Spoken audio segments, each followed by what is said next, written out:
உண்மையாக இருக்கிறவங்கள இந்த உலகத்தை என்ன சொல்லுவாங்கன்னா ஏமாளின்னு சொல்லிட்டு ஒரு பேர் கொடுத்துருக்காங்க. அதுவே வந்துட்டு ஊரை ஏமாத்துறவங்க, நடிக்கிறவங்க, அப்புறம் எல்லாரையும் ஏமாற்றி சாப்பிட்றவங்க, பிழைச்சி சாப்பிட்றவங்கள அறிவாளி, புத்திசாலி, பெரிய ஆளுன்னு சொல்லிட்டு சொல்லுவாங்க. ஸோ நீங்கள் வந்துட்டு இதை வந்துட்டு ரொம்ப பெருமையாக நினச்சிக்க வேண்டாம், இந்த ஏமாற்றி சாப்பிட்றவங்கலாம்.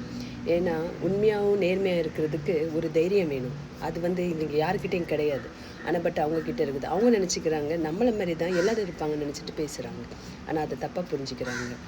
அதனால் இந்த உண்மையாகவும் நேர்மையாக இருக்கிறவங்கள நீங்களாம் ஏமாளி, அறிவில்லாதவன் சொல்லிவிட்டு அவங்கள மாற்றிடாதீங்க. அவங்களாவே இருந்துட்டு போட்டோம், விட்டுடுங்க. இன்னொன்று சொல்கிறேன், உலகத்தில் நடிகர்கள் மட்டும்தான் நடிக்கிறாங்கன்னு நினச்சிடுறேன். உலகத்தில் நிறைய பேர் நடிச்சுட்டு இருக்கிறாங்க, சரியா? ஆனால் எப்போவுமே நடிச்சுக்கிட்டே இருக்க முடியாது. எப்போவாது ஒரு டைமில் அவங்க உண்மையான முகம் பிரியும், மூஞ்சி உலகத்துக்கு தெரியும் அவங்க எவ்வளோ பெரிய ஆளுங்கன்னு சொல்லிட்டு. ஸோ அதனால் ஏமாத்துறவங்க பெரிய ஆள் நினச்சிக்காதீங்க. கடைசியில் தர்மம் தான் வெல்லும். ஸோ உண்மையாக நேர்மையாக இருக்கிறவங்க நீங்கள் அப்படியே இருங்க. அடுத்தவங்க சொல்கிறாங்கன்னு சொல்லிட்டு உங்களை மாற்றிக்காதீங்க. ஓகே, பிடிச்சிருந்தால் லைக் பண்ணுங்கள், ஃபாலோ பண்ணுங்கள்.